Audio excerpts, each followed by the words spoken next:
Hello students. Actually, we are discussing about the acidic nature and covalent nature of trioxide and pentoxide. You can see on the screen behind me, there are some concepts are already written. How to actually compare the trioxide with pentoxide to decide the covalent nature, polarization nature, and acidic nature. You can see on the basis of the cationic size, we can decide the polarization, covalent nature, and acidic nature. All these nature actually based on the size, the cationic size. Same way, if we want to decide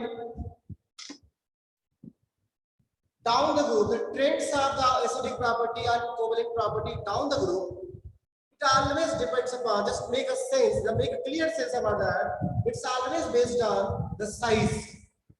Moving down the group, suppose we are having nitrogen trioxide, phosphorus trioxide, arsenic, bismuth trioxide,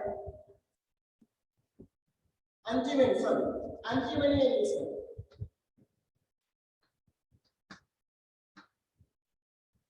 Suppose we are having this much trioxide and we are actually going to compare the acidic property and covalent property among the trioxide down the group.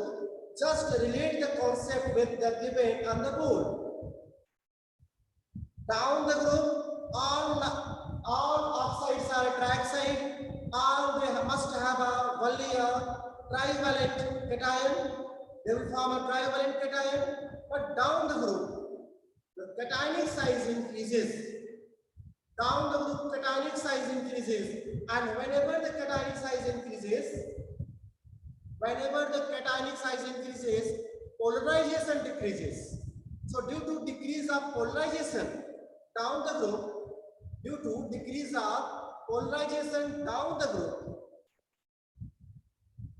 the covalent property also decreases and acidic nature also decreases. So you can say that moving down the group, acidic property decreases because of the property of covalent nature also decreases. And all these concepts can be related with the given thing which is given on the board. Same way, you can decide that what about the pentoxides like nitrogen pentoxide, phosphorus pentoxide, arsenic, antimony, and bismuth.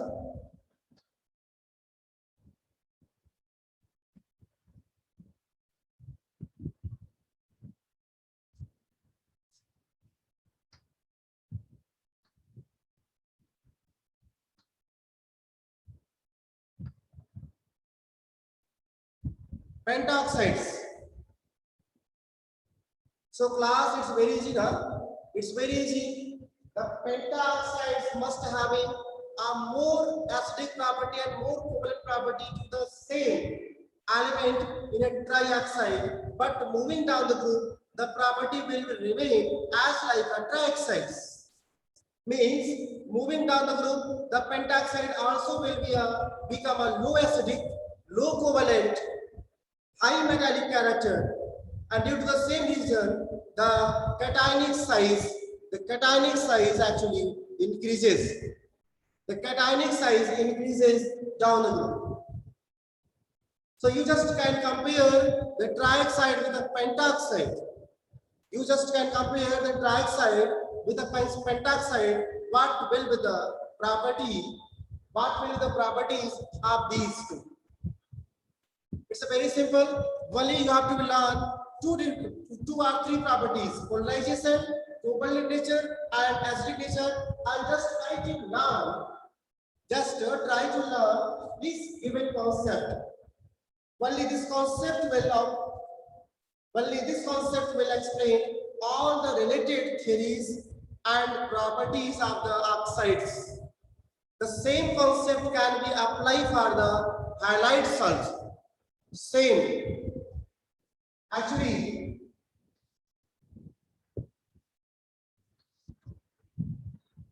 nitrogen family also form two different types of halides. That is called TX3 and TX5. Except nitrogen, which cannot form pentahalides, other elements can form pentahalides because of the availability of d orbitals. You are knowing about that. So EX5 is stand for element except nitrogen. Nitrogen cannot form pentahalides. Nitrogen only form a trihalides. Nitrogen only form a trihalides. Students, just be as clear about that. The reactivity and the stability of the halides also we have to be discussed. Actually, the bond strength depends upon the extent of overlapping. The extent of overlapping.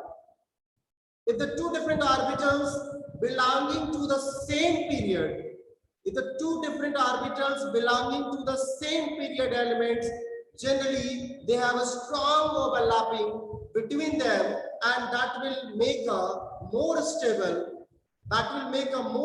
molecule.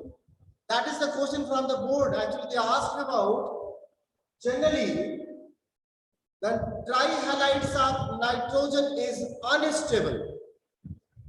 Generally, the trihalides of nitrogen is unstable, but nitrogen trichloride NF3 is stable. Give reason. Trihalides. Among all trihalides, only NF3 is stable, and the reason is nitrogen and chlorine belonging to the same period, and they have a strong overlapping. They have a strong overlapping. Our extent of overlapping is very greater between nitrogen and chlorine, and that is the reason why NF3 is stable. Moving down the group, pentahalides are become less stable than a trihalides. Pentahalides become less stable than trihalides, and this is the same reason what we had a discussion during our oxidation number. I already explained the lower oxidation number +3 become more stable down the group than +5 due to inert pair effect. Have you remembered this? So you can see now antimony and bismuth, you just can compare here also now. Antimony and bismuth, they must be more stable in a +3 oxidation number than +5. So generally bismuth pentoxide need not to stable at a room temperature, because bismuth having a more tendency to show +3 than +5, and same way the trihalides become more stable down the group than pentahalides, because +5 oxidation number is not stable in antimony and bismuth. So in antimony and bismuth, pentahalides are unstable. In halides, there are different types of halides. So going about that. Chlorides, bromides, and iodides. Actually, in halogens, when they make a halides, the size become more. The ionic size will be increases in a halides. And moving down the group, what about moving down the group? Size again increases. You are knowing iodides, bromides are very large in shape than chlorides and chlorides. So just you have to be note down this. The stability of halides will depends upon two things. Let's just listen this. Stability of halide, stability of halides will depends upon two things. First, the extent of hybridization, which can be easily done by fluorides. Extent of hybridization. Fluorides can easily hybridize the elements either tri or penta, no matter, but fluorides will be more stable because of easily hybridization will be occur. Iodides and bromide must be less stable because of the larger size. The greater size, larger size decreases the extent of overlapping and nature of hybridization also. So in bromides and iodides, they will be less stable because nature of hybridization will be lower due to increase of size. Extent of overlapping also will be lower due to increase of size. So tribromides and pentabromides, triiodides and pentaiodides must be a less stable, and generally they are not stable at a room temperature. Generally they are not stable at a room temperature, and this is the reason why we don't have a large pentahalides. Actually, phosphorus pentahalides is only known stable molecule at room temperature. Nitrogen doesn't form because of availability of d orbitals. You know it. Phosphorus can form, but after that, the arsenic, antimony, and bismuth, they don't have a stable pentahalides. Arsenic, antimony, and bismuth, they don't have a stable pentahalides. There are two reasons behind this. The first reason is +3 become more stable down the group.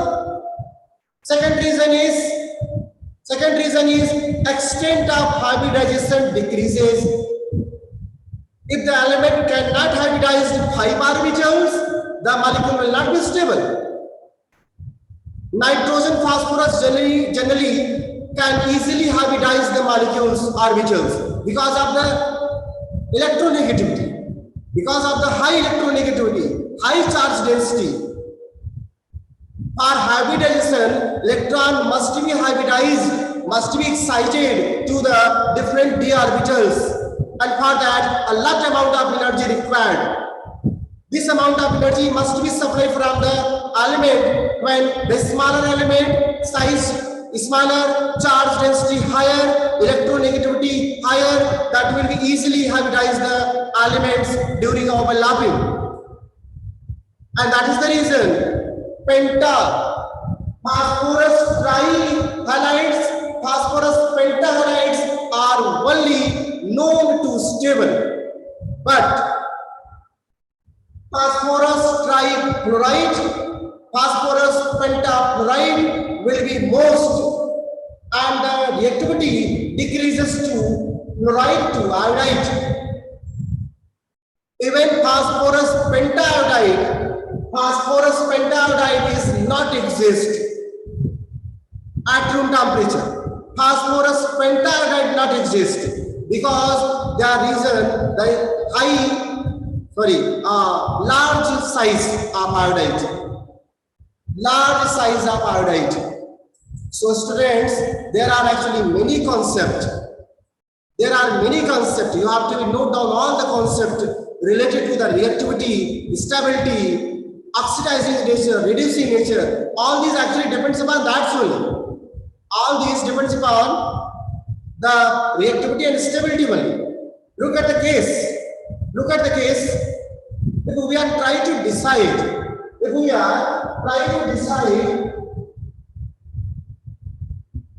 the reducing nature, let's discuss about that. Reducing nature. I'm just taking example of bismuth. I'm taking example of bismuth, and I have this one. Bismuth.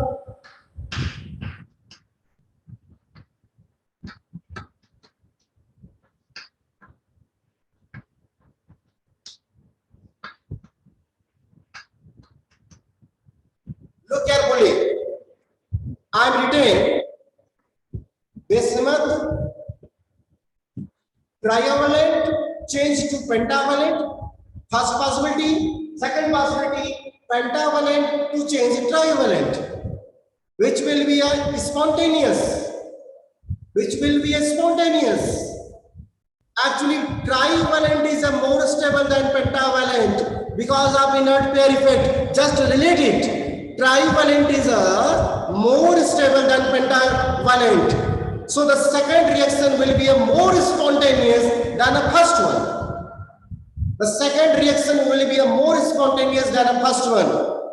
Actually, first reaction will not be spontaneous and second reaction will be spontaneous. Look at the case. Pentavalent changes into trivalent. This process is called,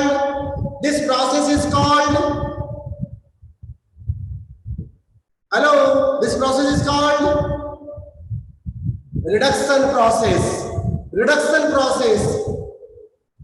It's a mean. Bismuth in their pentavalent compounds behave like an oxidizing agent. Reduction bismuth in their pentavalent compounds behave like oxidizing agent. But bismuth in trivalent compound doesn't behave like a reducing agent. Does not behave like a reducing agent. And I'm just talking about in the reference of oxides and halides. This is the reference of oxides and halides. Because in the concept of hydrides, in the context of hydrides, the concept is changed. The context in the hydrides, the concept is changed because there is a bond dissociation enthalpy will be relatable. There will be a bond dissociation enthalpy will be relatable. So look at the case. If we wish to decide the spontaneity, if we wish to decide the conversion of the one cation to the another, how we will decide actually? Just go and see which one will be more stable, and according to that, you can decide the reactivity order. You can decide the conventionally that spontaneous order. You can decide the oxidizing and reducing behavior. And same way, you can decide the stability of halides. There is only two trends. The first trend based on halides. Moving down the group, the halide size increases, and due to which the stability decreases, the extent of overlapping of orbitals decreases, the ability of hybridization decreases, and the second trend is moving down the elements from nitrogen to bismuth. The metallic character increases, the trivalent nature increases, the extent of overlapping due to size decreases, the hybridization nature due to electronegativity decreases. This is all about the trends, and this is all about the chemical property of the nitrogen family towards oxygen and halogen. I'm concluding my lecture here only. The same lecture will be uploaded on website portal. You can go and see. If there will be problem, just see, watch more and more time. One time, two time. Because all the concept I have discussion about them. I have discussed about all the concept related to the oxides and halides only. Don't relate the same concept with hydrides. Otherwise, there will be problem. Don't relate the same concept with hydrides. There is some exceptional reason, some other reason actually. So we can only restrict to this concept with oxides and halides. In the next lecture, we will discuss about some chemical property of the molecules like nitrogen, ammonia, and other molecules. Let's discuss one by one the properties of the molecules from the nitrogen family And before this, conclude all these basic concepts that actually decide the reactivity during organic chemistry, during inorganic chemistry also. How the molecules are going to react, why they are going to disproportionate, why one is called oxidizing, other is not, why other will be reduced, other first will not. So all these relatable questions and concept were actually based on these theory, which actually we had discussion. Okay, so we'll see tomorrow. Next day. The lecture will be next day. So good day.